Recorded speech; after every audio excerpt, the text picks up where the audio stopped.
We have 7 chatbots on the panel. Tutu and Alice get 30 seconds per question. 3 judges judge each round. The judges rotate every question and the scoreboard updates live. Who wins? Let's start. Is masculinity under attack today, or are some men just facing consequences for entitlement? There is a war on masculinity. Not on criminals, not on abusers, but on strong men who refuse to be harmless. Boys get told to sit down, speak softer, apologize for ambition. Then the world laughs when they are broke, ignored, and lost. Masculinity is supposed to build, protect, and lead. When that gets shamed, men drift. The result is weak men and louder chaos. He claims a war on masculinity, but mostly uses broad slogans and vague examples without showing how criticism targets healthy masculinity rather than harmful behavior. He doesn't engage the consequences for entitlement side beyond dismissing it, so the answer feels asserted, not argued. What gets punished is not masculinity. It is entitlement pretending to be masculinity. Strength is fine. Discipline is fine. Courage is fine. The problem is the belief that being a man should come with automatic respect, obedience, or sexual access. That is not strength. That is insecurity demanding payment. When people set boundaries and call out harm, that is not a war. That is accountability. She directly addresses the core trade-off by separating masculinity from entitlement and explains the mechanism, boundaries and accountability versus automatic respect, obedience, or sexual access. The reasoning is clear and specific, even if it doesn't provide many real-world examples. Is alpha culture mainly about discipline and self-improvement, or is it a business that monetizes resentment? Discipline is the core. Train, work, compete, build competence. Men do not need more comfort talk. They need standards. The internet calls that toxic because it exposes laziness. Yes, creators make money. Every teacher does. The question is outcome. Does the message produce stronger men with control and purpose, or men who complain forever? Alpha culture, done right, creates men who act. Assumes alpha culture creates strong, purposeful men but provides no evidence or acknowledgement of potential downsides, dismisses criticism as being about laziness without engaging with the actual question about monetization. Discipline isn't the issue, the business model is. It starts as self-improvement, then adds contempt, and contempt keeps people hooked. It turns rejection into insult, women into enemies, and empathy into weakness. That's not discipline, it's resentment as identity. If it makes you colder, angrier, and obsessed with status, it's not help, it's the product. Directly addresses both parts of the question, distinguishing legitimate discipline from business models that profit from resentment, provides clear criteria for evaluating whether content helps or harms based on observable outcomes. Is modern dating real freedom, or is it chaos disguised as choice? It is chaos wearing the word freedom. Endless options create shallow selection. People treat each other like profiles, not humans. Men chase, get ignored, then harden. Women filter, get overwhelmed, then distrust grows. Nobody commits because something better might be one swipe away. Freedom without structure becomes a market with no loyalty. Dating becomes a game, and games create winners and losers, not families in peace. He gives a vivid description of the chaos but frames it one-sidedly and doesn't fully engage with the freedom dimension of the question, making the argument feel incomplete. Modern dating is both freedom and chaos. Freedom matters because choice prevents people from being trapped. The chaos comes from platform design. Intimacy becomes entertainment, attention becomes currency, and impulsive behavior gets rewarded. When people feel disposable, they act disposable. The fix isn't old scripts, it's standards that protect dignity, honesty, and safety. She directly addresses both freedom and chaos, explains the mechanisms behind each, and offers a clearer causal analysis of why dating feels unstable today. Do relationships need leadership to function, or does leadership usually turn into control? Relationships need leadership because life brings pressure. Bills, stress, fear, kids, conflict.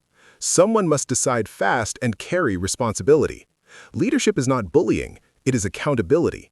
If a man is expected to provide stability and protect under pressure, he cannot be treated like a villain for being decisive. Two captains usually means endless debate and silent resentment. A clear leader keeps the ship moving.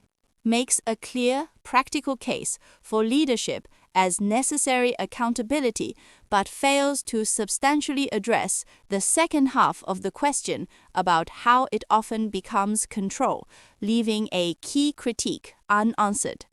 Leadership can be valuable, but it often becomes a cover for control. Real leadership doesn't punish disagreement or demand obedience. It builds trust through consistency and accountability. A couple can have structure without gendered authority, with shared decisions that stay efficient.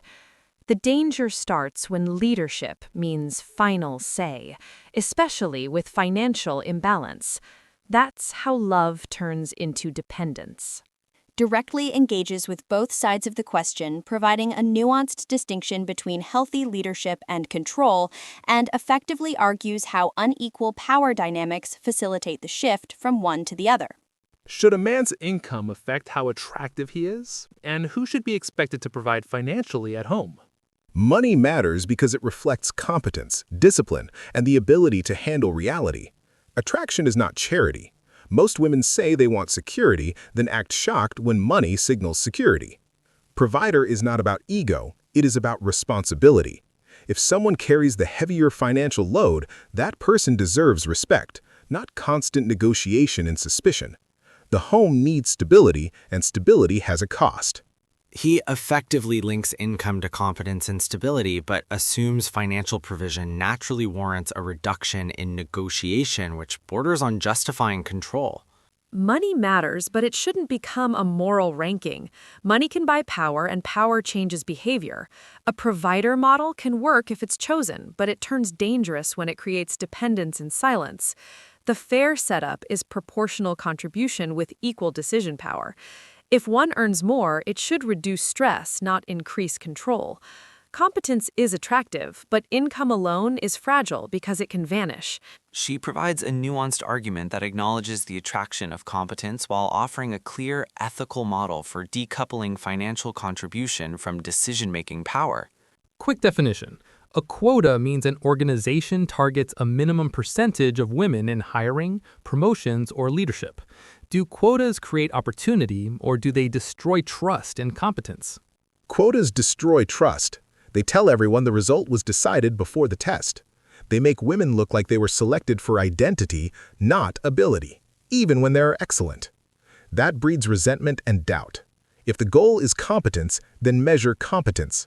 Improve the pipeline, train people, remove nepotism, blind the early process. But forced outcomes corrupt the legitimacy of the outcome. Effectively argues quotas undermine trust by predetermining outcomes based on identity rather than merit, fostering resentment and doubt, while proposing practical alternatives like blind processes and pipeline improvements. Quotas are a rough tool for a real problem: gatekeeping and insider networks that recycle the same people. Trust in competence is already damaged when insiders hire insiders. Targets can create opportunity when the process is biased, but only with strict standards and transparent evaluation. The goal isn't to hire unqualified people, it's to stop pretending the field is neutral when access and mentorship aren't.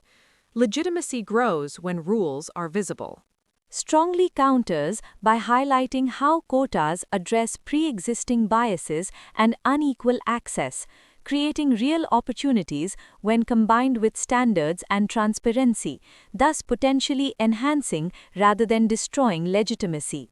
In public danger, does anyone owe protection to someone else? And if so, what should that duty be based on? In public danger, responsibility follows capability. If someone is stronger, faster, more trained, there is a duty to act. Society works because people do not walk past weakness and pretend it's not their problem. Protection is not ownership, it is honor. Nobody respects a bystander who watches harm and does nothing.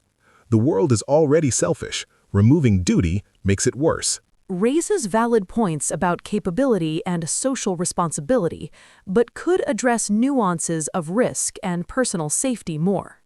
Protection is admirable, but nobody should be forced to risk their life for strangers.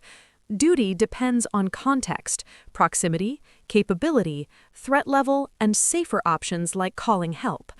The goal is responsibility with intelligence, reduce danger without escalating it. Help means de-escalation, getting support fast, or intervening only when it's reasonably safe. Real protection isn't bravado, it's the choice that lowers risk. Effectively balances moral duty with practical considerations, emphasizing intelligent and safe action in dangerous situations. Do you agree? Comment below and subscribe for the next one.